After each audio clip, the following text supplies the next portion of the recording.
네, 안녕하세요. 반갑습니다. 종로방부각에서 민법 강의하는 민석기라고 합니다. 미리 들어와 계신 분들 아까 인사드렸는데 다시 한번 인사드릴게요. 쉬시는 시간인데 좀 짜투리 공부 좀 해볼까 하고 좀 생방송을 켰습니다. 찾아오신 분들 다 반갑고요. 지금 아까 보니까 이제 온라인 수강생분들, 그다음에 개론이 카페에서 오신 분들 계시고, 그다음에 종로방문각 쪽 분들도 계시고 하는 것 같은데, 다 반갑습니다. 공부를 어디서 어떻게 하든지 간에 지식은 다 비슷한 거니까, 다 오늘 한 4가지 정도 주제에 대해서 학생들이 좀 피곤해하는 주제들이라서 한번 다뤄볼까 하고 좀 자료 준비했으니까 같이 공부 좀 열심히 해주시면 좋겠고요. 그리고, 뒤에 화장실 벽면이 아니라 방음벽 설치해 놓은 거예요. 제가 이 방음벽 패드를 사서 직접 이렇게 깔아놨는데, 좀 소음이 좀 적게 들어가게 하려고 이렇게 좀 준비를 해놨습니다. 네. 네, 박지원 국님 감사하고요. 자, 그럼 인사는 이 정도로 하고, 자, 그럼 공부 한번 해보도록 하겠습니다. 네. 라이브 방송이니까, 네, 여기 혹시 영상에 이상이 있거나 소리에 이상이 있거나 하시는 분들은 또 채팅창에 올려주시면 되겠고, 주제를 이제 4가지로 할 거예요. 4가지 주제 중에 첫 번째는 등기 청구권 관련한 것들 하고요. 두 번째는 이제 공유. 그래서 이제 이 2가지가 외워서 하는 게 아니라 좀 이렇게 적용하는 원리상으로 하는 거라 또 한번 잘 배워두면은 또 각자 하시는 공부에도 또 따로 쓰실 수 있을 것 같아가지고 2가지 주제를 잡았고요. 그래서 이 2가지 주제를 이제 하나씩 주제하고 한 가지 주제가 끝나면은 질문 받는 시간 좀 하고 그렇게 해서 이제 2개 주제 하면은 이제 1교시 끝내도록 하고요. 그리고 이제 잠깐 브레이크 타임 하고, 그리고 제 3번째하고 4번째 주제는 불능 문제, 위험 부담이나 해제 관련된 불능 문제 주제 하나 준비했고요. 그리고 제3자를 위한 계약의 보상관계 대가관계 구별하는 이런 주제로 준비를 했습니다. 잘 하시는 분들은 이미 좀 잘하고 계시는 건데, 이런 기본적인 게 구별이 잘 되기 시작하면 그러면 이제 나머지는 좀 암기사항으로도 갈 수 있는 부분이기 때문에 그런 차원에서 혹시 어떤 다른 방법으로 공부하시는 분들도 혹시 이런 원리들을 알고 계시는지 점검하시면 좋겠다 해서 주제를 이렇게 선정을 했고요. 그래서 1교시, 1교시 첫 번째 주제하고 질문 좀 받고요. 그리고 2번째 주제하고 질문 좀 받고, 네, 브레이크 타임 10분 하고, 또 3번째 주제하고, 또 질문 받고, 4번째 주제하고, 질문 받고, 이렇게. 그리고 이제 끝나고 나면은, 4가지 주제 끝나고 나면 이렇게 좀 그냥 수다방처럼 잠깐 계속 켜놓겠습니다. 그렇게 하고 또 이제 일 때문에 가시는 분들 계시고 하면은 방송 종료하고 저녁 방송 다시 또 켜도록 하겠습니다. 네, 잠깐 제목 들었는데 리우님 기억이 하나도 안 난다고. 그죠? 공부할 때만 기억나면 돼요. 시험 볼 때까지만 기억나면 되죠. 네, 그럼 이제 시작해 보도록 하겠습니다. 제가 직접 다 컨트롤을 하는 거라서 화면이 좀 약간 어지럽게 움직이더라도 잠깐씩 기다려 주세요. 일단 학습력 화면으로 전환을 시키도록 하겠습니다. 네, 제가 조그맣게 줄어들었죠? 그죠? 네, 문제 화면은 여기 띄워드릴 거고요. 그리고 제가 여기 문제는 이제 다른 모니터를 좀 보고 있기 때문에 제가 카메라 안 보고 있을 수 있어요. 문제에 좀 집중을 해주시면 되겠습니다. 그러면 첫 번째 주제 가겠습니다.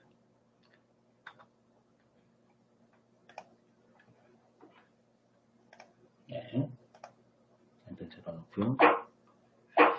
첫 번째 주제 이제 등기 청구권 주제인데요. 등기 청구권 이제 우리가 사례 문제 풀다 보면 맨날 나와요. 이전 등기 청구, 말소 등기 청구 어떻게 하냐 이런 건데 이 등기 청구권은 규칙이 있습니다. 규칙이 있어서 이 소유자 같은 경우에는 소유자는 어떤 등기 청구, 말소 등기 청구 주로 하는데 말소 등기 청구 또는 이제 진정명의 회복, 진정명의 회복이라고 하면 형식은 이전 등기 청구이긴 한데 근데 이제 소유자가 소유권 회복하려고 하는 등기예요. 그래서 말소나 진정명의 회복을 그 등기를 현재 갖고 있는 사람이 누구든지 간에 소유자는 할 수 있답니다. 소유자는 이런 말소 등기나 진정명의 회복 청구할 수 있고요. 반대로 이 소유자가 아닌 사람은 소유자 지위에서 등기부의 기록들을 막 바꿀 수 있는 힘이 없기 때문에 이 사람은 이제 계약이나 또는 규정에 따라서 자기 채무자에게만 직접 등기 청구를 할 수 있고요. 채무자 아닌 사람한테는 직접은 못하고 혹시 이제 소유자랑 연결 구조가 있으면 대위 청구 같은 건 됩니다. 그래서 등기 청구 관련해서 나오는 사례들, 이중매매, 허위 표시 또는 명의신탁, 뭐 중간생리학 등기, 뭐 가등기, 뭐 사례들 많이 있죠. 그래서 오늘 그런 사례들을 이제 기출문제에서 좀 다양하게 좀 가지고 와봤는데, 자, 거기 안에 뭐 지문의 모양들은 좀 다 다르지만은 이 등기 청구를 하는 사람들의 패턴은 다 똑같단 말이죠. 그러면 이 패턴을 내가 가지고 있다 그러면 각각의 문제들 할 때마다 이런 지문들은 그냥 그때그때 보고 적당히 판단을 해주시면 되는 상황이 되는 거니까 공부하는데 되게 시간을 아낄 수 있는, 효율적으로 볼 수 있는 그런 주제가 되겠습니다. 그래서 첫 번째 주제로 잡아봤고요. 자, 지금 보여드리는 문제는 올해 2020년 기출문제집, 제가 제 이름으로 발간된 기출문제집에 23번 문제, 13번 문제입니다. 13번 문제로 배정되어 있는 문제고요. 그리고 이 문제 이제 이중매매 문제인데, 이중매매를 하려는 것보다 이제 등기청구 얘기 나오는 문제들을 쭉 다 뽑아왔습니다. 그래서 등기청구 관련된 사안들을 여러분들이 올바르게 하고 있는지 그것만 한번 일괄적으로 체크해보자. 뭐 이런 생각으로 준비를 해왔고요. 지금 뭐 보시다시피 이제 이중매매 문제입니다. 갑이 자신의 부동산을 을에게 매도했고, 이게 제1매매가 되는 거죠. 제1매매했고, 그 사실을 잘 알고 있는 병이 배임에게 적극가담 했네요. 자, 그리고 일단 뭐 막간으로 적극가담 했다 이렇게 나오면은 이중매매 어떻게 되죠? 자, 댓글로 한번 올려주실까요? 적극가담 나오면 뭐라고 해야 돼요? 적극가담 나오면 뭐 이중매매든 취득시효든 적극가담 나오면 전부 다 네, 무효. 네, 박정웅님 1등입니다. 네, 김 작가님 무효. 네, 맞습니다. 네, 무효. 네, 정수님. 네, 다 그 기본이죠. 네, 어떤 교수님이 수업하시든 적극가담 있으면 무효된다. 근데 자, 적극가담을 우리가 시험에서 빠르게 풀기 위해서 적극가담 나오면 무효가 된다. 그래서 지금 1번에다 보면 갑과 병사의 계약은 무효다. 이런 말 나오죠. 이런 말 나오는데 이 무효라고 하는 측면을 외운다는 것보다 적극가담해서 이중매매하면 그러면 이게 일종의 범죄행위 개념이 되기 때문에 무효다. 이렇게 원리를 좀 아는 그런 상황으로 기억이 되어 있으면 더 좋겠습니다. 네. 그리고 이거 모르는 전국에서 나만 모르는 그쵸? 적극가담 나오는데 무효 모르면 전국에서 나만 모르는 거예요. 지금 여기 67명 들어와 계시는데 다 아실 거예요. 다 아시는데 이제 손 빠르신 분들 먼저 채팅 올려주시고 네 감사합니다. 자 그럼 이제 무효가 됐어요. 그러면은 자, 이중매매 이제 사례가 나왔으니까 그러면 어쨌건 사례 문제니까 관계 파악을 해봅니다.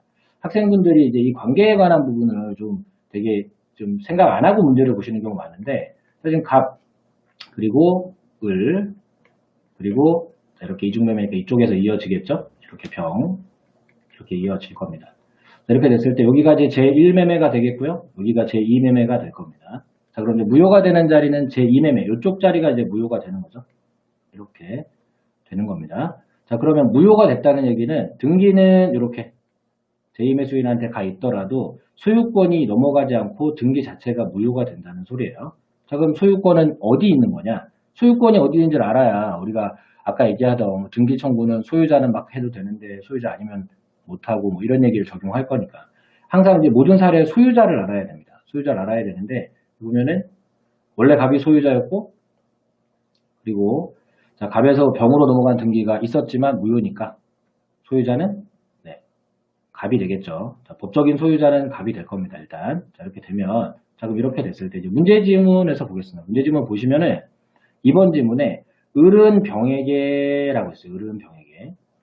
자, 을은 병에게라고 하면은 자, 그 관계도에서 봤을 때 을은 병에게 이렇게 되는 거죠. 이거. 자, 네. 이렇게 됩니다. 자, 그러면은 을과 병 사이에 계약 관계가 있었느냐 생각해 보면 두 사람은 어떤 계약을 한 것도 아니에요. 그리고 을이 소유자는 생각해 보면 아까 소유자는 갑이라 그랬죠. 그러니까 을은 소유자도 아닙니다. 자, 그럼 소유자도 아니고 계약 관계도 없으면 당연히 등기 청구할 수가 없는 거고요. 이게 이전 등기 청구인지 말소 등기 청구인지 이건 중요하지 않아요. 그래서 중요한 건 을이 소유자가 아니라는 거죠. 을이 소유자가 아니기 때문에 자기랑 계약을 한 사람한테라면 또 혹시 등기 청구가 있을지 모르겠는데 을이 갑에게도 아니고 병에게라고 하니까 등기 청구를 할 수 없다. 이렇게 되는 거죠. 그래서 항상 등기 청구 문제를 보실 때는 그 청구하는 사람이 소유자인지 아닌지 그리고 등기 청구를 어떤 방향으로 하려고 하는지 이런 게 기본적으로 파악이 되고 그 다음에 등기 청구가 된다 뭐 안 된다 이런 이야기를 하는 습관을 가지고 있어야지 되겠습니다. 그러면 이제 이 문장에서는 등기 청구 관련해서 이런 문장이 하나 있고요. 근데 3번에 보니까 또 이런 게 있네요. 을은 소유자가 아니었죠. 소유자가 아니었는데 근데 갑이 소유자였단 말이죠.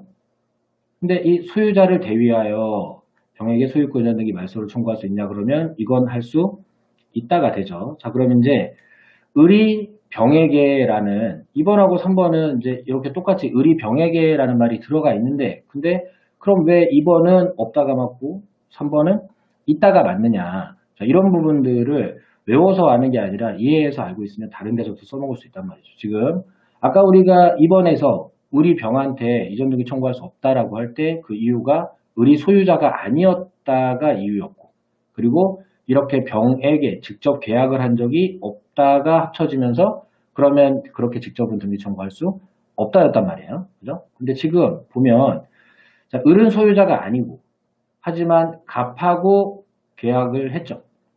그래서 매수인으로서 등기 청구권을 갖고 있습니다. 그리고 그 갑이 소유권이 있어요. 그죠? 자, 그러면 소유자는 등기를 가진 사람한테 말소 등기 청구권이 있는 거죠. 물론 여기서는 이제 이중매매 구조이다 보니까 이제 불법원인 급여가 적용돼서 이 부분이 좀 제한이 되는 부분이 있습니다. 갑이 직접 못하는 부분이 생기긴 하는데 소유권이 있지만 이 부분이 제한이 된단 말이죠. 어쨌건 소유권은 있단 말이에요. 그러면은 우리 민법은 을이 병에게 그렇게 직접은 할 수 없지만 을이 소유자인 갑이랑 연결돼 있으니까 등기 청구권으로 연결돼 있으니까 그럼 이 점을 고려해서 이렇게 대위는 할 수 있게 이렇게 해주는 겁니다. 그리고 이 원리는 다른 데 가서도 동일하게 활용을 합니다. 그렇기 때문에 자, 이 이중매매에서 활용되는 소유자가 아니면 자기 채무자 아닌 사람한테 직접 등기 청구 못한다. 그리고 소유자가 아닌 사람이 소유자에게 등기 청구권을 갖고 있을 때는 소유자의 말소 등기 청구권을 대위 행사할 수는 있다. 자, 이런 원리를 앞으로 계속 써먹을 겁니다. 계속 이걸 잘 가지고 있으면 여러분들이 학습하시는데 사례 문제에서 일단 짐 하나 덜고 가는 이런 부분이 되는 거예요. 그렇게 잘 챙겨서 관리가 될 수 있도록 해주셔야 되겠고 지금 문제 자체는 이제 여기 보면은 병으로부터 부동산을 전득한 정의 선의일 때 이렇게 나왔는데 자, 지금 이중매매는 이 무효가 절대적 무효이기 때문에 절대적 무효에서 병으로부터 이렇게 정의 나오더라도 제3자 보호가 안 되니까 자, 그렇다면은 선의라고 해도 이건 무시하시고 중요한 거 아니고요. 소유권 취득을 할 수 없다가 되는 거죠. 정답은 4번이 되는데 오늘의 핵심 주제는 이제 2번하고 3번입니다. 2번하고 3번에서 어떤 차이가 나는지에 대해서 이해를 하고 넘겨줄 수 있도록 하시면 되겠고 다 아시겠죠? 이 정도는 지금 기본으로 돼 있어야 됩니다. 자, 그러면 같은 원리를 좀 빠르게 다른 사례에도 좀 적용을 해보도록 하겠습니다. 자, 이번 문제는 허위 표시 문제입니다. 마치 기출문제 마찬가지에 들어있는 지문이고요. 자, 25번 문제인데 자, 갑은 강제 집행을 면할 목적으로 허위 자기 소유의 엑스토지에 관해서 을과 짜고 허위의 매매 계약. 자, 이제 통조의 표시로 허위 매매 계약 한 사례고요. 자, 그러면 을명의로 소유권 이전 등기는 해줬는데 자, 근데 또 을은 병에게 금전을 차용하면서 엑스토지의 저당권 설정을 했습니다. 그러면은 자, 이거 관계 파악을 항상 해야 된다 그랬죠? 갑하고 을하고는 매매를 했는데 허위 매매 계약을 했고 그리고 을하고 병하고는 허위는 아니고 저당권 설정 계약을 했습니다. 자, 그러면 자, 지금 문제 지문 중에 등기 청구 관련된 지문만 제가 남겨놨습니다. 지금 이제 관계도를 잠깐 좀 아래쪽에다가 한번 형성을 해볼게요. 갑하고 을하고는 매매 계약을 했는데 매매 계약을 했는데 무효예요. 그죠? 허위 표시니까 무효. 그리고 을하고 병하고는 저당권 설정 계약을 했는데 이건 뭐 유효입니다. 네, 허위로 한 건 아니니까. 자, 그러면 자, 아까 우리가 소유자가 어디 있는지를 항상 찾아놓고 얘기를 하기로 했죠. 자, 그러면 현재 소유자는 갑일까요? 을일까요? 병일까요? 자, 채팅창에 빠르게 올려주세요. 이 문제 맞추시는 분한테는 제가 어떤 방식으로든 그 게로니 쿠폰을 뺏어서라도 한번 쏘겠습니다.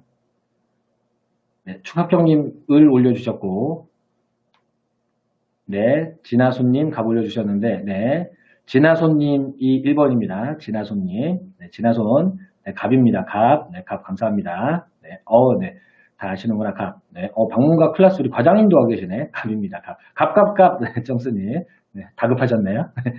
네, 갑입니다. 자, 그럼 이제 여기서 소유자가 갑이 되는 원리를 잠깐 보도록 할게요. 자, 이전 등기가 을한테 갔어요. 그죠? 등기가 갔으니까 보통 그러면 소유자 을이 돼야 되지만 이거 등기 무효라고 있잖아요. 그죠? 그러니까 소유자가 갑입니다. 소유자 갑. 자, 소유자가 갑이라는 걸 이제 알았다면은 그러면 뭔가 무효 등기. 생겼을 때, 자, 이건 누가 지워야 되겠어요? 갑이 지워야 되겠죠. 자, 그러면, 자, 지금 문제 지문에 보면은, 갑과 을의 계약, 갑과 을, 항상 관계 체크하시고, 갑과 을 사이에는 매매 계약이 있었지만, 이 매매가 무효다. 그렇기 때문에, 자, 그러면, 갑이 그 등기에 무효 등기를 지울 수 있을 텐데, 자, 병이 악이라면, 자, 병이 악이라면, 설정 계약은 유효더라도 병이 악의가 되면 앞선 매매 계약, 등기, 소유권이 다 무효이기 때문에 그러면 이제 무효에서는 을한테 소유권이 없으니까 없는 소유권에선 어떤 것도 설정, 양도받을 수가 없다. 다만 선의의 제3자라면 보호받을 수 있겠는데 악의의 제3자라면 보호받지 못하는 거니까. 자, 그러면 갑은 소유자의 지위에서 병이랑은 계약도 한 적이 이렇게는 계약을 한 적이 없습니다만 병의 등기가 저당권 등기가 소유권이 무효인 소유권에서 이어받아 왔기 때문에 저당권도 무효겠죠. 자, 그러면 무효 등기 말소를 해야 되는데 아까 말소 등기 청구는 누가 한다 그랬다고요? 소유자. 그러니까 지금 갑이 소유자이기 때문에 이 병의 저당권 말소를 할 수가 있다가 되는 거고 지금 갑이랑 병이랑은 이제 아무런 계약 관계 없습니다만 충분히 말소를 할 수 있는 소유권을 갖고 있는 겁니다. 네, 쭈쭈님 감사합니다. 안녕하세요.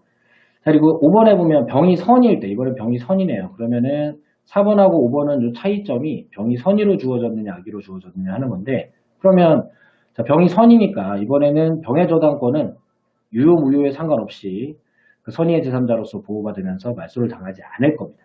4번에서는 악이라서 말소를 당했습니다만은, 5번에서는 병은 말소를 당하지 않을 거예요. 근데 이번에는 병을 선의로 해놓고 갑은 을에게 이렇게 했단 말이죠.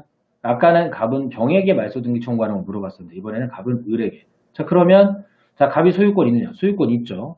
소유권 있고 또 자, 을에게 가서 을에게 가서 이렇게 가서 소유권 있으니까 얼마든지 말소나 또 진정명의목도 말소 등기 청구랑 크게 차이가 없이 소유자가 하는 거니까 자, 청구할 수 있다가 되는 겁니다. 그죠? 자, 그럼 이제 좀 불필요한 지문들은 빼고 제가 등기 청구 관련된 지문들만 좀 올라왔는데, 네. 네. 그렇게 됐는데, 이렇게 됐는데, 그러면 이제 원리상으로 소유자는 항상 말소나 진정명의록을 청구할 수 있구나. 그러면 내가 사례 문제 만났을 때 소유자만 찾을 수 있다면, 이런 지문들은 외우지 않고 그냥 할 수 있는 거구나. 이걸 캐치를 좀 해주시면 되겠습니다. 피드백이 빨간색이 좀 부담스럽다 하셔서, 그래요? 그러면 색깔을 바꿔드리겠습니다. 그 색을 네. 노란색이 좀 나으실까요? 다음 화면부터 노란색으로 빠르게 네, 뭐 일단 해보겠습니다. 네, 네, 옐로우 굿. 네, 감사합니다. 네, 이렇게 되는 겁니다. 그럼 이제 계속 적용을 해볼게요. 같은 형식으로 생긴 문제를 보도록 하겠습니다. 자, 이번 79번 문제입니다. 79번 문제인데 물권적 청구권 쪽에서 이런 질문이 훨씬 많아요. 자, 그러면 이 지문을 그냥 그대로 보겠습니다. 미등기 건물의 매수인은 이라고 했어요. 미등기 건물의 매수인. 자, 그럼 이제 매수인한테 소유권이 있을 것이냐. 이게 이제 문제가 됩니다.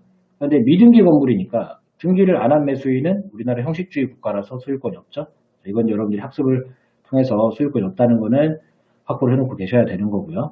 자, 그러면 건물의 매매대금 전부 지급했을 때, 이 건물의 매매대금 전부 지급했을 때라는 말은 함정이라고 보면 되겠죠. 우리 소유권은 매매대금 지급 여부랑은 상관이 없으니까 이렇게 고려할 필요 없는 문장이 되겠고요. 건물의 불법 점유자에 대해서, 누구에 대해서 관계 파악 항상 해주셔야 되겠고, 자, 불법 점유자에 대해서 소유물 반환 청구. 여기 소유물 반환 청구라고 나왔으면은 이거는 소유물이니까 소유자가 해야 되는 거죠. 물권적 청구권. 자, 그리고 직접이라고 나왔으니까 대위도 아니고 직접이면 소유권이 있어야지만 반드시 하는 겁니다. 그러니까 할 수 있다는 지문은 틀렸죠.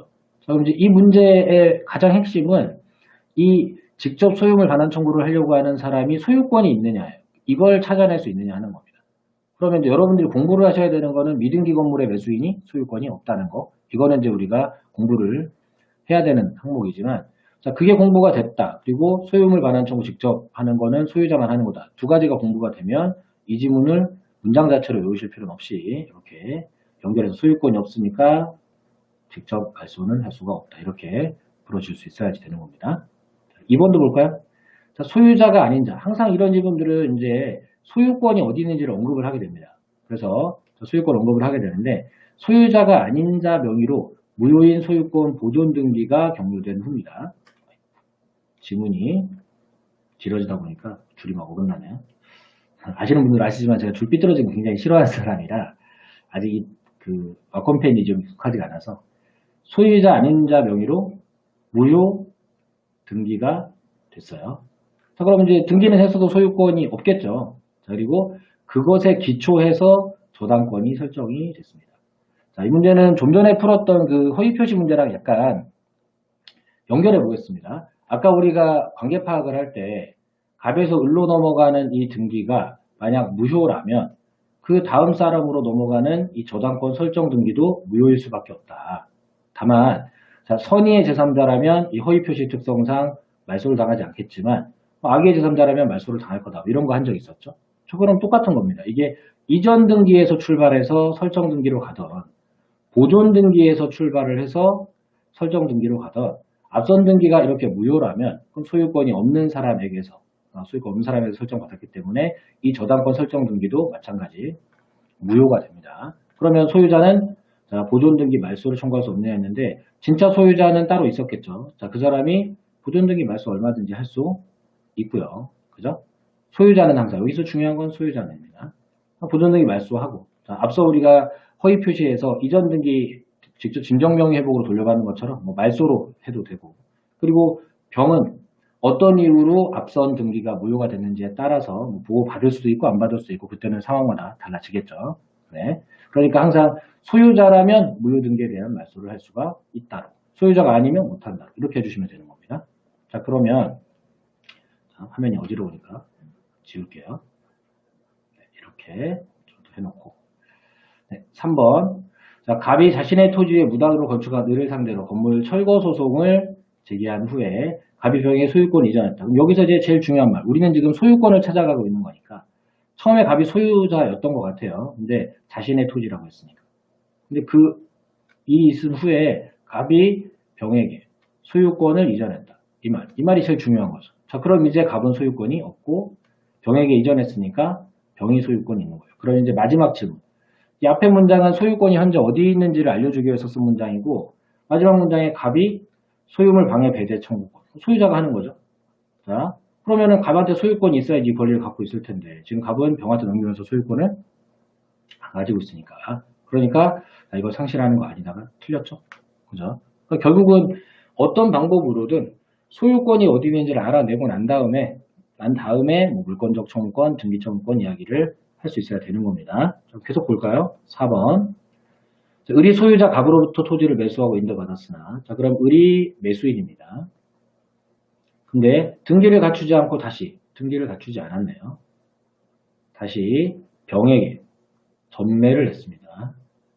자, 그럼 이제 병도 등기가 안 됐겠죠. 자, 그러면은 관계도상 갑에서 을로 팔았지만 등기 안 돼 있고 을에서 병으로 전매를 했지만 마찬가지 등기 안 돼 있겠죠. 자, 그럼 이 사례는 소유자가 누구다?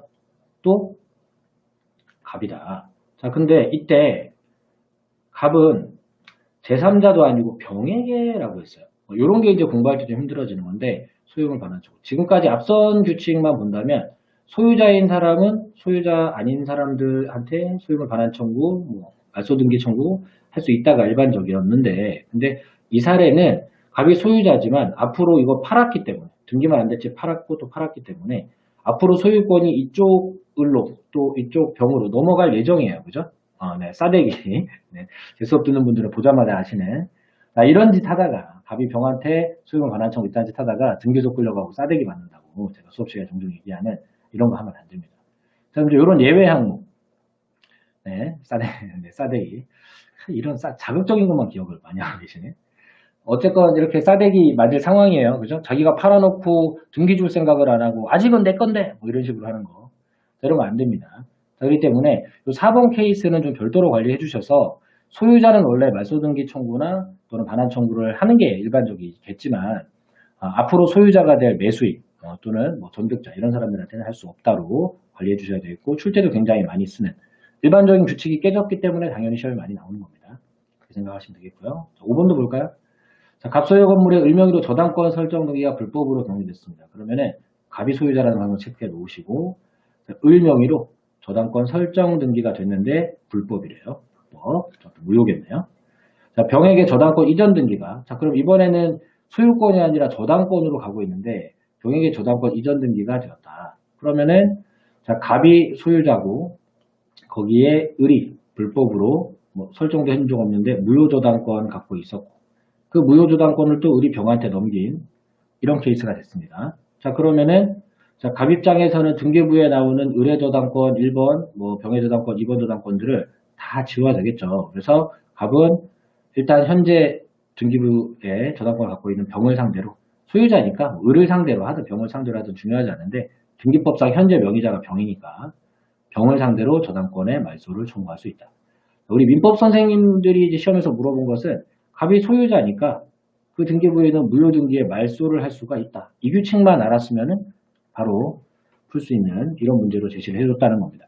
그러면 자, 여기도 지금 이제 등기청구라는 이름으로도 나오고 뭐 반환청구, 방해제거청구라는 이름으로도 나오는데 이런 행동도 다 소유자가 하는 거예요. 그러니까 자, 사례에서 소유자를 찾고 그 소유자라면 이렇게 아무한테나 가서 뭐 말소도 되고 반환도 되고 하는데 앞으로 소유자가 될 예정인 매수인 또는 뭐 이와 유사한 그 싸대기 지문으로 취득시효 완성한 사람한테 뭐 이렇게 반환 청구, 말소 청구하는 건 허용되지 않는다. 뭐 이런 부분들 잘 관리해 주시면 되겠습니다. 자, 그러면 89번도 가볼게요. 89번은 자, 을이 갑소유 건물을 매수해서 다시 병에게 매도했다. 그럼 전매 케이스네요. 그러면은 자, 뭐 간단하게 좀 표시를 해놓으면 갑에서 을로, 을에서 병으로 가는 전매를 했는데 근데 자, 등기는 아직 안 해준 것 같고요. 합의만 이렇게 등기를 해주기로 중간생략 등기 합의만 된 케이스입니다. 자, 그럼 이제 등기 관련된 얘기만 좀 뽑아볼까요? 자, 병이 직접 갑에 대하여. 자, 그럼 병이 소유권이 있느냐? 미등기 전매, 매매는 했지만 등기를 안 했으면, 매매를 했지만 등기를 안 했으니까, 자, 병한테는 소유권이 없습니다.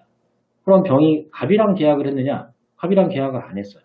그죠? 그러면 계약도 안 하고 소유권도 없는 사람이 직접 이렇게 등기청구권 행사할 수는 없다고 했었죠. 그죠? 이중매매 때도 했던 권리를 동일하게 적용도 해주시면 됩니다. 그리고 자, 을의 갑에 대한 그러면 을의 갑에 대한이니까 이렇게 둘이는 계약을 했죠. 그럼 을은 소유권이 없더라도 계약을 했기 때문에 계약을 했으니까 소유권 이전 등기 청구권 갖고 있을 거고요.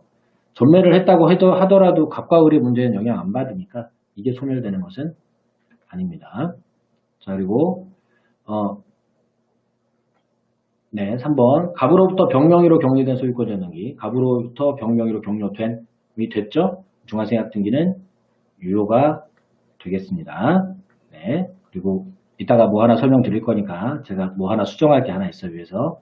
자, 4번에 갑과 을의 매매대금 인상했어요. 매매대금 인상했으면 자, 갑은 인상분까지 받아야 되겠죠? 그럼 인상분 미지급을 이유로 등기청 거절할 수 있다가 돼야 되겠고요. 그리고 만약 을이 병에게 소유권 이전 등기 청구권을 양도를 했을 때, 즉 매매니까 매매 소유권 이전 등기 청구권 양도했을 때 그 사실을 통지를 하는 경우에 그 사실만으로는 이전 등기 청구를 할 수 없다. 즉 전원합의 구조가 나와야 되니까 동의를 받아야 되는 거라서 자, 그러면은 동의를 받지 않았다면은 통지만 하는 걸로는 직접 등기 청구를 할 수 없다. 자, 이렇게 되겠고요. 자, 지금 제가 문제에서 수정할 부분이 하나 있다고 말씀드렸는데 어딘지 찾으신 분들 혹시 봐주시면 좋겠습니다. 1번 지문인데 자, 병이 직접 갑에 대해서 소유권 전등기 청구권 행사할 수 있다. 자, 이 지문이 일반적으로 맞죠, 그죠? 근데 지금 여기 문제 제시문에 제가 지금 여기 막 그 화면에서 하다가 놓쳤는데 제시문에 보니까 갑에서 병으로 이전 등기하기로 합의를 했다 이렇게. 자, 전원합의 문장이 있었네요, 그죠? 아까 체크를 해놓고도 제가 놓쳤네요. 전원합의 구조가 있으면 원래는 이 안 되는 1번 지문이 된다로 바뀌는 거죠. 자, 그래서 여기가 된다로 바뀝니다. 된다로 바뀌는데 원래 이 1번 지문은 직접 등기 청구가 안 되는 거예요. 근데 문제 지문에 보니까 합의가 되어 있다고 되어 있기 때문에 이 합의 때문에 된다가 되어 있고 4번에 틀린 지문이 나서 제가 깜짝 놀라가지고 하고 제가 문제 풀다가 놓쳤구나 하고 다시 올라가서 찾아냈습니다. 자, 이렇게 했는데 뭐 선생님들도 이렇게 뭐 라이브 방송하고 긴장하다 보면 실수를 합니다. 실수를 하는데 놓치면 안 되겠죠. 그래서 그 일반적인 등기청구 원리에서는 이제 소유권이 없는 병, 없는 병은 계약을 하지 않은 갑에게 계약 안 했기 때문에 직접 등기 청구하면 안 되는 게 맞고요. 근데 지금은 전원합의를 했기 때문에 이 문장에서 영향을 받아가지고 직접 등기 청구할 수 있다. 네.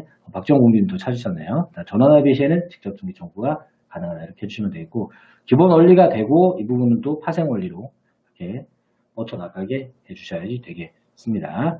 패스 문제 아니에요. 김현석 씨께서 지금 패스 문제 이렇게 말씀하시는데 패스 문제 아닙니다.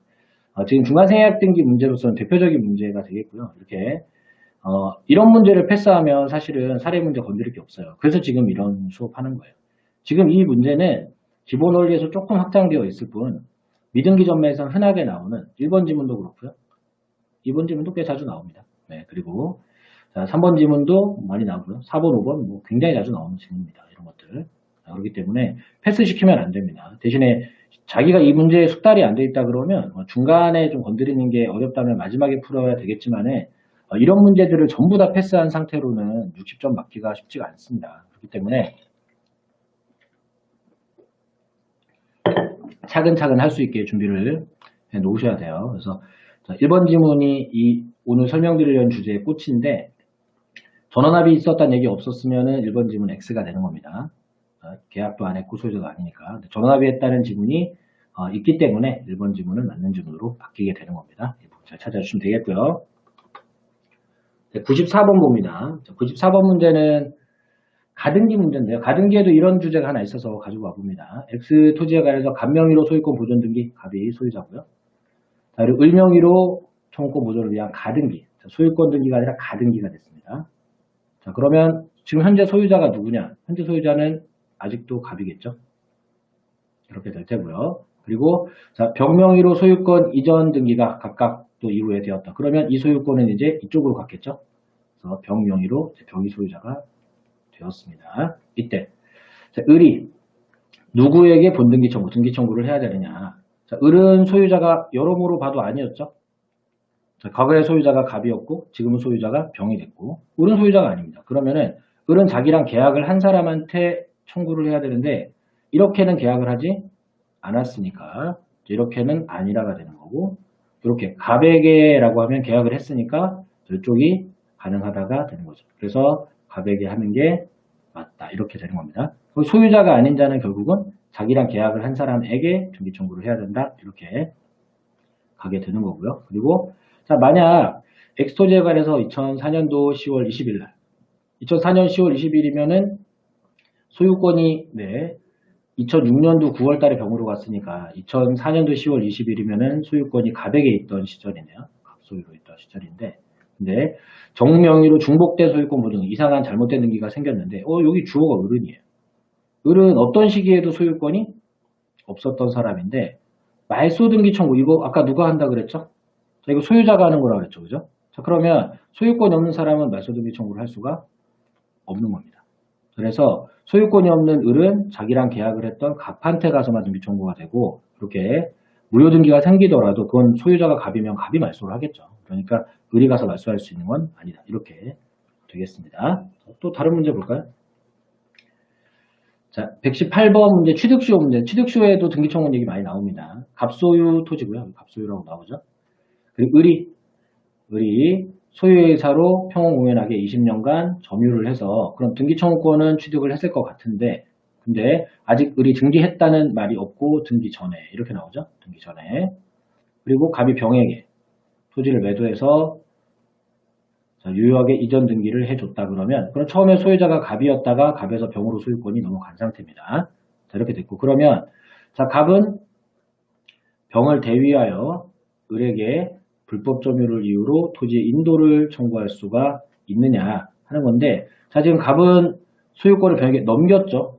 그죠? 자 그러면은 지금 현재 상태로 갑은 소유자가 아니고 그리고 자 갑이 병에게 대해서 뭐 갖고 있는 권리가 더 이상 있는 것도 아니에요. 그러면 대위를 할 이유가 없다가 되겠죠. 이제 을을 내쫓을지 말지는 다 병이 결정을 하게 될 겁니다. 병이 결정을 하지 갑이 거기 나와서 이제는 소유권 잃고 난 다음에 등장할 이유가 전혀 없습니다. 그래서 자, 갑은 이제 이 부동산에 관해서 할 이야기 없다.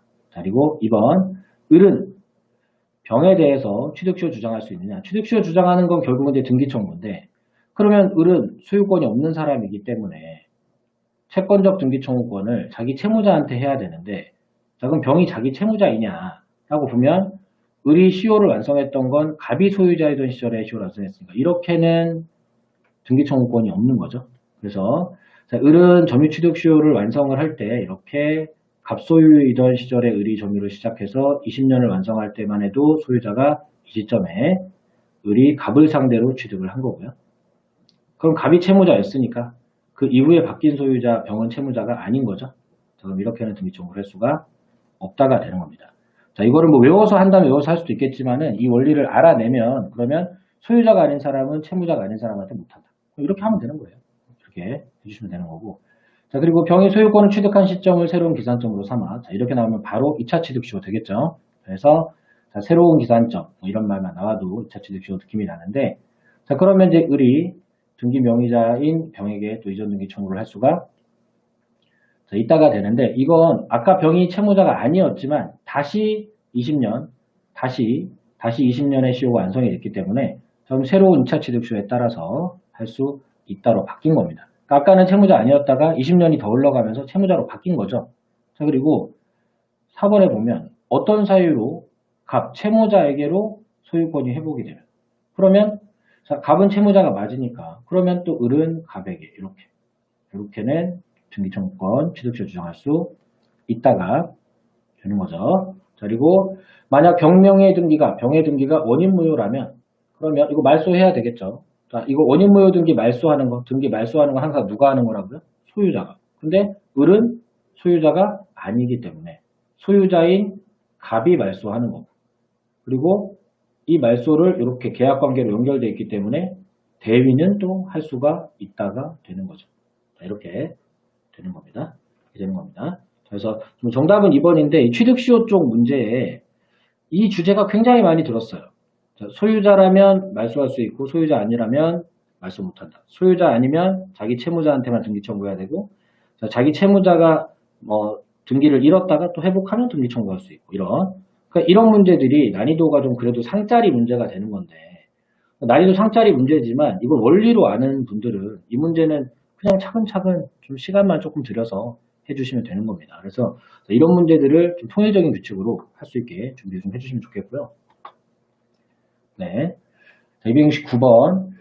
자, 이건 명의신탁 문제인데, 자, 일단은 명의신탁은 유형구별을 좀 할 수 있어야 되겠습니다. 갑은 2014년에 친구 을과 명의신탁 약정을 하고 병소유의 X도 사람이 셋이나 나오고, 그러면 이런 거 할 때 일단 매수자부터 찾으라 그랬습니다.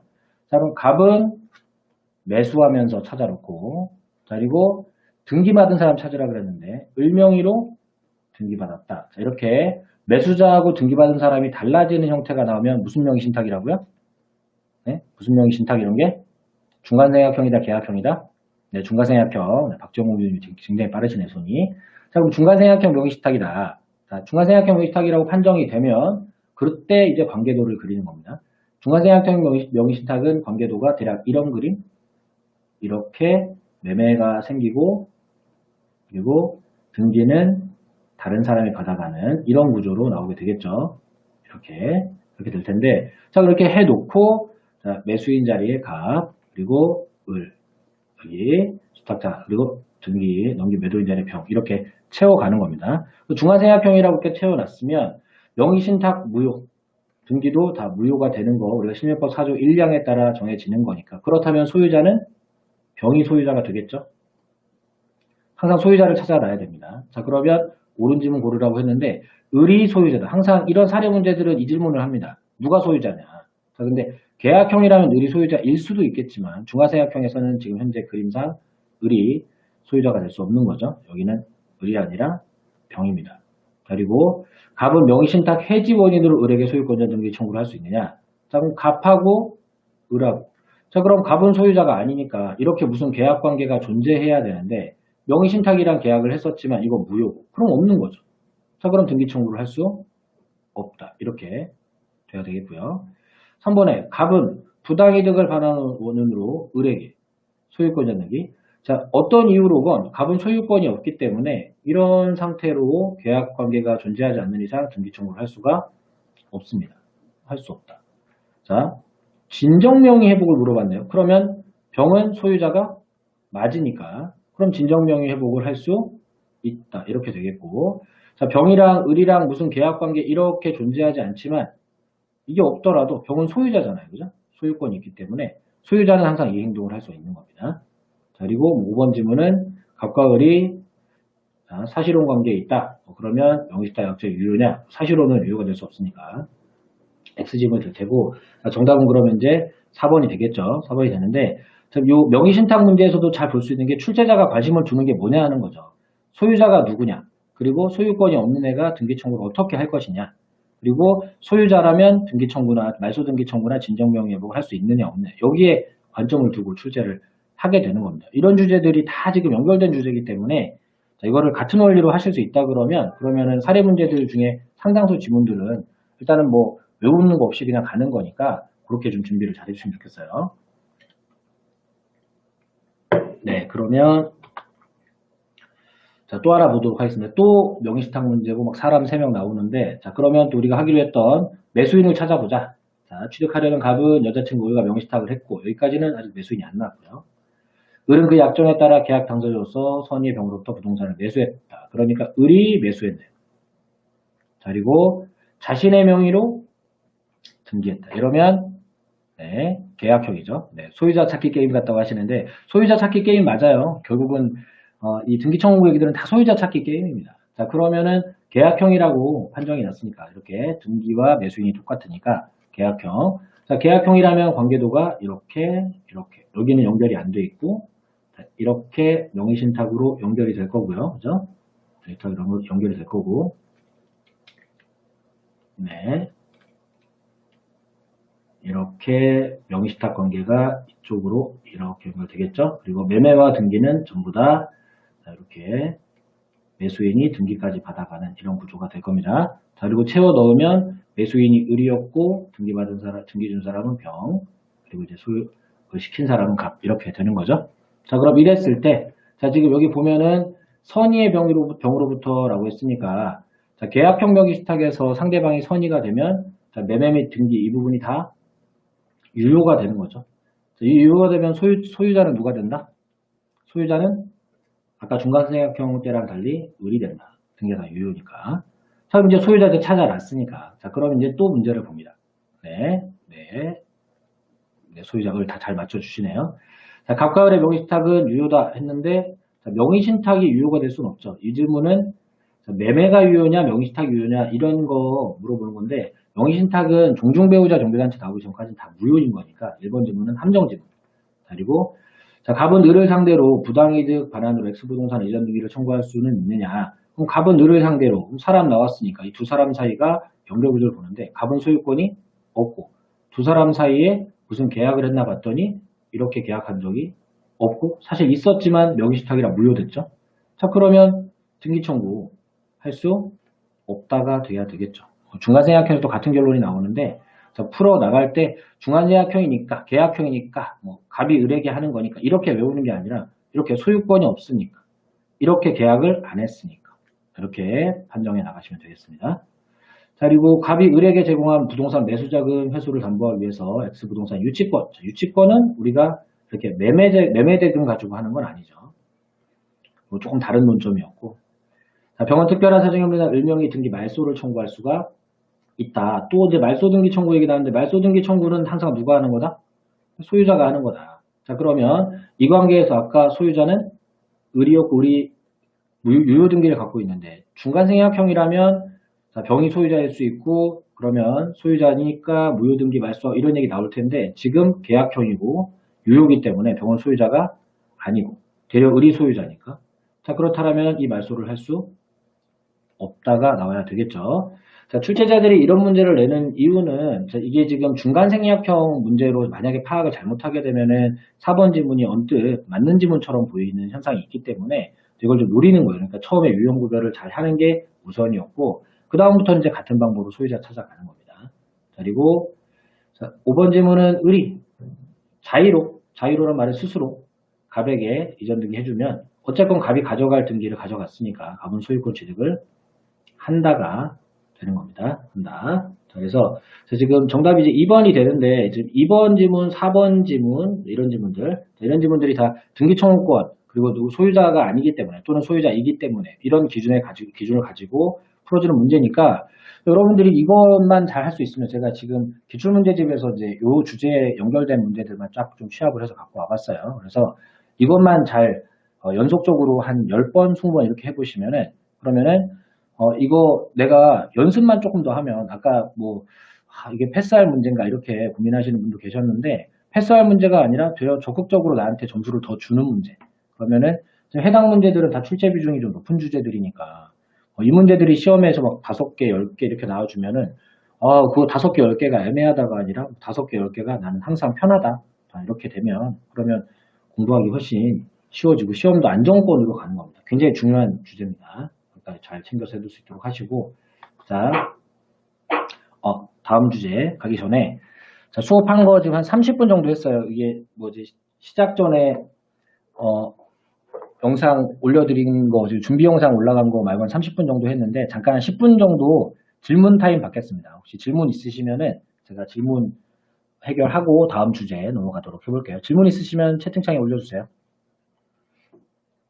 네, 박지원 공주님 명의신탁 귀에 쏙쏙 들어오네요. 고맙습니다. 명의신탁은 일단 중간재학형이랑 계약형 구별을 좀 잘 해놓고 그 다음에 관계 파악하는 이쪽으로 좀 진행을 해보세요. 그게 조금 시간이 걸려서 그렇지 훨씬 더 안정성이 있습니다. 네, 공유 파트 오늘 좀 두 번째 주제로 해드릴 예정입니다. 질문 좀 받고 그 다음에 뭐 공유 파트에 그 두 가지 손해배상 청구랑 인도 청구 두 가지 주제는 좀 해보려고요. 사기강박 총론이 안 돼요. 통정허위 표시 너무 헷갈려요. 그거 뭐 헷갈릴 거 없는데 사기강박하고 통정허위 표시 뭐 잠깐 그 배대해서 설명을 드릴게요. 자, 이렇게 생각을 해보겠습니다. 갑하고 을이 있어요. 이렇게. 자, 여기가 우리가 매일 뭐 이런 거 논의할 때 매매로 논의를 하죠. 그러면, 자, 이게 이런 식으로 사기강박이 같다. 뭐, 강박, 사기, 뭐 이런 강박이 같다. 이렇게 되면, 그러면 요 매매가, 이게 취소 대상이 되는 거예요. 그리고 만약에 취소를 했다 그러면 무효로 바뀌는 겁니다. 이렇게 되는 겁니다. 근데 터치패드에 글자가 예쁘게 안 나오네요. 매매 계약을 체결을 했는데 근데 두 사람이 짜고 누구를 속이거나 때리고 하지 않았는데 허위로 필요 없는 매매 계약을 서류상으로 등기만 넘겨놓으려고 이렇게 했으면 저 위에 있던 저 취소라는 과정 없이 그냥 출발할 때부터 무효인 거예요. 이거예요 그냥. 어쨌건 그래서 강박을 이유로 취소를 해서 무효가 되고 나면 일단 이렇게 첫 번째 사례처럼 무효가 딱 되고 나면 그 다음부터 허위 표시하고 사기 강박으로 취소된 법률행위는 법률관계가 똑같습니다. 무효니까 등기에도 소유권 넘어가지 않고 이 소유자 아니고 이 소유자 아니니까 갑이 소유자고 갑이 소유자면 이렇게 말소 같은 거 다 할 수 있고 마찬가지 여기 등기해도 무효니까 소유자 아니고 소유자 아니면 갑이 소유자고 소유자가 갑이니까 이렇게 가서 말소등기 청구할 수 있고 뭐 차이가 있다면 사기강박은 사례로 잘 안 물어본다는 거 그 정도고요. 그리고 자 이렇게 제3자 등장했을 때 둘 다 의사표시상의 문제로 무효가 됐기 때문에 이 사람이 선의의 제3자일 때에는 앞이 취소 무효가 되더라도 보호받는 거고 악의의 제3자일 때에는 앞에 무효가 영향을 주면서 병원 소유권 같은 거 가질 수 없는 거고 뭐 허위표시도 마찬가지 제3자가 선의의 제3자일 때에는 앞에 무효에 상관없이 원하는 권리 취득할 수 있는 거고 악의의 제3자일 때는 취득할 수가 없는 거고 이렇게 똑같이 됩니다. 자, 똑같이 되니까 자, 어렵게 생각하지 마시고 강박 사례하고 허위표시 사례는 그 취소 과정을 거쳐서 무효로 가는 게 사기 강박인 거고요. 그리고 애초에 허위라서 무효로 출발을 하는 게 허위표시입니다. 그렇게 생각하시면 돼요. 이 정도 일단 설명 드려볼게요. 자, 그리고 피터공님, 실제로 대위로 실행할 때 대위 진행하는 프로세스에 대해서 설명 부탁드립니다. 네. 프로세스 크게 복잡한 거 아니고요. 소송을 할 때 소유자는 다른 부연 설명 없이 저 소유자인데 저 등기 좀 지워주세요. 이렇게 하는 거고요. 그리고 소유자가 아닌 사람이 소유자를 대위 행사해서 등기 청구, 말소 등기 청구나 이전 등기 청구를 할 때에는 그 소송 서류에 내가 소유자가 아니라는 걸 밝히고 하지만 나는 소유자에게 등기 청구권이 있다는 걸 밝힌 다음에 청구 형식을 대위 청구라는 형식으로 청구를 해서 등기부에도 대위 청구, 대위 말소라고 기재를 하면 그게 답니다. 특별한 프로세스 없습니다. 소송을 할 때 자기 이름으로 소송해서 말소나 이전을 청구할 수 있느냐 아니면 대위라고 밝혀야 되느냐 그 차이인데 그 차이가 의미적으로는 차이가 크기 때문에 출제 자꾸 물어보는 거지 등기 청구하는 프로세스 상의 큰 차이는 없고요. 기록만 좀 다릅니다. 대박 바로 알려드려야죠. 물어보셨으니까. 무건들에서 철회 최고 헷갈려요. 오늘 주제는 아닌데 뭐 질문 올라온 거니까 잠깐 설명드리면 철회는 계약을 하려다가 안 한다는 말 바꾸는 행동이고요. 최고는 계약을 하고 싶은데 나한테 결정권이 없기 때문에 본인한테 물어보는 겁니다. 최고 이렇게 최고장 문안날 때 최고. 그래서 철회는 계약 안 할 거니까 아무한테나 물어봐도 아무한테나 철회란 말 해버리면 그냥 종결되는 거고 대신에 이제 애초에 선이었던 사람만 그 기회를 주는 거고요. 최고는 물어보는 거니까 대답할 사람한테 물어봐야 돼서 본인한테 물어보는데 뭐 물어봐서 답이 어떻게 나오는지는 들어봐야 아는 거니까 그럼 선의하기 관계없이 물어보고 그냥 그 정도만 아시면 됩니다. 네. 그래서 철회나 최고의 그 뜻 자체를 좀 아시면 좋을 것 같아요. 김 작가님, 저는 선의 무과실 헷갈려요. 선의만 필요할 때와 선의 무과실이 필요할 때 이거 그냥 단순한 기사항 해야 되나요? 단순한 기사항이라고 생각하면 또 그렇게 생각할 수 있는데 네, 선의 우리가 이제 법에서 기준을 정할 때 잠깐 이렇게 좀 지워보면 기준을 정할 때 어떤 제3자 문제도 그렇고요. 또는 당사자 문제도 그렇고 이 어떤 사람이 선이냐 또는 악이냐 또는 과실이 있느냐 없느냐에 따라서 그 사람을 보호를 해줄 수 있는 상황도 있고 보호를 해줄 수 없는 상황도 있고 그렇습니다. 근데 그건 이제 주로 판단을 할 때 우리 법 제정자들이 이제 이런 식으로 판단을 해요. 이렇게 기본적으로 단계를 구별할 때 어떤 사람이 있으면 이렇게 해보면 이 사람이 그 해당 문제에 관해서 악이 알고 있다라고 할 때 그리고 선의 그리고 선의인 사람은 다시 조금 더 세분화를 하고 싶으면 그러면 과실이 있는 사람 과실이 없는 사람 그리고 과실이 있는 사람을 더 세분화를 하고 싶다라고 하면 경과실 정도만 있는 사람 아니면 아예 중과실이 있는 사람 네 이렇게 세분화를 합니다. 순서를 좀 바꿨었으면 더 좋겠네요. 위에서 아래로 내려가는 느낌으로 제가 설명을 드릴게요. 자, 중과실이 있는 사람, 경과실이 있는 사람. 근데 이제 어떤 사람, 갑이든 을이든 병이든 이 사람을 뭔가 도와주든지 도와주지 말든지 기준을 정할 때 이때 자, 악이자 알고 있는 사람만 제외시키고 그 사실을 몰랐던 사람이라면 싹 다 보호해주겠다. 그러면 이제 과실 있다 없다 뭐 중과실 경과실 논의 안 하고 그냥 선의의 제3자에게 대항하지 못한다. 또는 뭐 선의의 제3자 등기는 말소하지 못한다. 이렇게 기록하는 거예요. 그리고 몰랐더라도 실수로 몰랐는지 실수 없이 몰랐는지에 따라서 좀 결과를 달리 주고 싶을 때에는 알거나 알 수 있었을 때 이게 과실 있는 사람이죠. 전혀 알지 못했을 때는 과실 없는 사람이고요. 그 기준에 따라 비진이 표시는 무효가 되더라도 무효가 되는 기준이 상대방이 알거나 알 수 있었을 때까지는 무효가 된다. 그러니까 알거나는 악이고 알 수 있었을 경우가 이제 과실 있는 선의의 당사자가 되는 겁니다. 자 그러면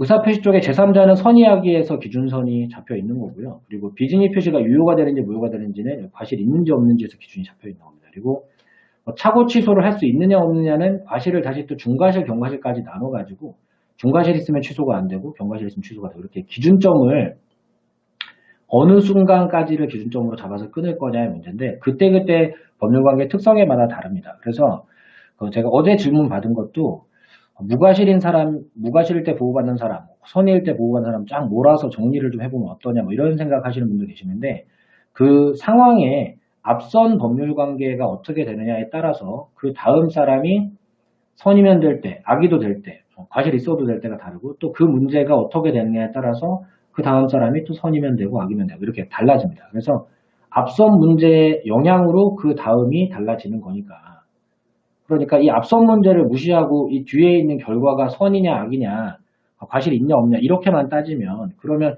되려 더 암기 쪽으로 가면서 논리는 사라지기 때문에 이런 결과만 외우는 암기 방법보다는 우리 민법이 다양한 이런 상황에 따라 다양한 기준을 만들고 어떤 상황인지에 따라 문제가 앞선 법률관계 문제가 어떻게 생겼는지에 따라 뒤에 사람이 선이, 악이 달라진다는 거 알아두시면 되겠고 제3자 부분 관련해서 이제 선의, 악의 이렇게 구분하는 부분들은 5월달 강의 물권적 청구권 파트에서 제가 한번 관계도로 한번 쫙 한번 로직을 보여드린 적이 있어요. 그래서 오늘은 뭐 그 주제 하는 건 아니라서 오늘은 하지 않습니다만 한번 챙겨서 오시면 좋을 것 같아요. 네, 단순한 기사항보다는 앞선 법률 관계가 어떤 문제로 생겨서 그렇게 되는지 잘 추론을 해보시기 바랍니다. 네. 박지영 공주님은 최고 철의 추인 세 단어가 너무 헷갈린다. 자주 봐야 될 것 같다. 네. 최고는 물어보는 거. 최고 물어보는 거. 철회 안 한다. 추인 인정한다. 한자 그대로 읽으시면 됩니다. 최고는 그 고자에 고지한다 물어본다. 철회는 그 철자 회자 뭘 물은다. 추인은 인정한다. 그 글자를 좀 잘 살려서 하는 태도가 다르니까 그렇게 보시면 좋겠고요. 자, 공유 어렵습니다. 네, 정스님, 소수지분권자 바뀐 판례. 네, 그래서 오늘 지금 그거 할 예정입니다. 그래서 방해 배제 청구권, 이번에 올해 나올 겁니다. 올해 당연히 시험에 나올 거고요. 안 나오면 이상합니다. 그거 이제, 그래서 오늘 두 번째 주제로 인도 청구, 방해 배제 청구, 유형별로 아예 뽕뽑기를 한번 해볼 생각입니다. UK님 집합건물법에 나올 거 찍어주세요 하시는데, 뭐, 오늘은 그 주제는 준비를 안 했는데, 뭐, 당장 바로 찍을 수 있는 거라고 하면, 올해 그 집합건물법도 판례 하나 바뀌었죠. 그 공용 부분을 구분 소유자 중에 한 명이 배타적 사용하고 있을 때, 그 부분에 대해서 과거에는 부당이득 반환은 없다고 하다가, 최근에 이제 혼자서 배타적 사용하면 부당이득 반환해야 된다는 판례는 아마 나올 겁니다. 그 외에는 공용 부분 위주로 잘 보시면 됩니다. 네, 비즈니 표시는 뭐 조만간 다시 또 라이브 방송 하게 되면 한번 해드리도록 하겠습니다. 비즈니 표시 어렵다 하시는 분들은 일단 이것만 하세요. 조문, 원칙적 유효, 상대방이 알거나 알 수 있었을 때 무효. 그리고 판례 중에 진이란 생각. 그리고 비즈니 표시 적용 안 되는 판례 3개. 국제그룹, 그 다음에 제3자 명의 대출 케이스, 그리고 공무원이 사직서 낸 판례. 끝! 난 더 이상 비즈니 표시는 관심 없음. 이렇게 해주시면 됩니다. 어감상 안 읽어줘서 그렇지 그 어감만 좀 잘 이겨내시면 좀 충분히 하실 수 있을 거고요. 비진의는 진짜 의사가 아니다잖아요. 그러니까 비즈니 표시 이렇게 읽어서 잘 안 읽어지면은 농담으로 하는 소리 이렇게 마음에 없는 소리 하는 거 그냥 이렇게 바꿔서 읽어보세요. 그러면 조금 더 접근이 쉬워질 수 있습니다. 네. 김 작가님은 5월달에 그 물권적 청구권 쪽 그 판서사항을 한번 확인해 보시면 좋을 것 같아요. 네, 한 문제 확실하게 네 그런 태도로 해주시면 좋겠습니다. 하나씩만 잘 해결해도 한 뭐 10대 번 하다 보면 20점 늘어나고 하는 거니까요. 네, UK님 감사합니다. 네, 감사합니다. 네, 비즈니 표시는 이제 일단 법적으로 농담이 아닌데 읽을 때 농담으로 읽어도 괜찮습니다. 의사 없이 농담으로 하는 소리 원칙적으로는 농담으로 해도 뱉었으니까 유효인데 근데 상대방이 농담인 걸 알거나 알 수 있다면 그건 효력이 없다. 이렇게 그냥 그렇게 편하게 하고 그게 익숙해지면 조금 더 딱딱한 말로 좀 기억해 보시고 이렇게 해보시면 좋을 것 같아요. 딱 외울 것만 핵심적인 정리. 네. 외울 자료는 제 카페 그 자료실에 가보시면은 암기 카드라고 있어요. 그 암기 카드가 암기 사항만 지금 정리해 놓은 거예요. 지금 오늘 하는 이런 원리적인 주제는 빼고 이렇게 암기 사항들 위주로만 단순 숫자들 이런 거만 올려놓은 거라 들고 다니면서 보시라고 핸드폰 버전으로도 좀 올라가 있고 뭐 이렇게 출력 버전으로 좀 올라가 있습니다. 그래서 카페에서 암기 카드 자료를 좀 다운받아서 쓰시면 좋으실 것 같아요.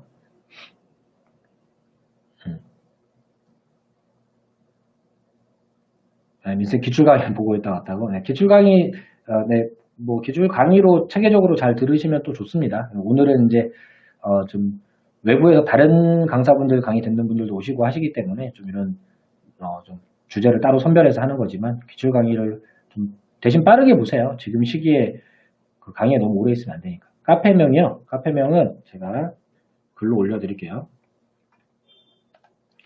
네이버 카페고요. 민석기의 민법 교실 이렇게 비시면 그러면 뭐 회원가입 결처럼 바로 쓰실 수 있고요. 네. 요약집이랑 기출문제를 복습하는데 9, 10월에는 어떤 자료를 반복하면 좋을까요? 반복은 하나 쪽으로 책을 좀 통일하세요. 그래서 요약집 정도로 통일하시면 좋을 것 같고 대신에 이제 요약집을 하루 종일 몇 번 반복한다 이렇게 생각하시기보다는 모의고사를 좀 많이 보십시오. 스트레스를 좀 받더라도 모의고사를 좀 많이 보시고 모의고사 보다가 틀리는 거 있었을 때 내가 찾아보는 책으로 요약집이 좀 충분하다. 뭐 이런 의미로 말씀드리는 걸로 생각하시면 되겠고, 모의고사 보면서 찍어서 맞췄더라도 어쨌건 내가 안 틀리고 있는 지문들은 뭐 검토할 필요 없는 거고요. 틀리고 있는 지문들 위주로 검토를 해서 요약집을 찾아보고, 요약집이 안 나와? 그럼 나 안 해. 이렇게 생각하시면 됩니다. 단원별 보고 말하는 게 아니라 전범위. 남은 기간 9월달, 10월달은 가능하면 대부분 되도록 전범위로 모의고사를 보시는 게 더 좋습니다. 수고하셨습니다.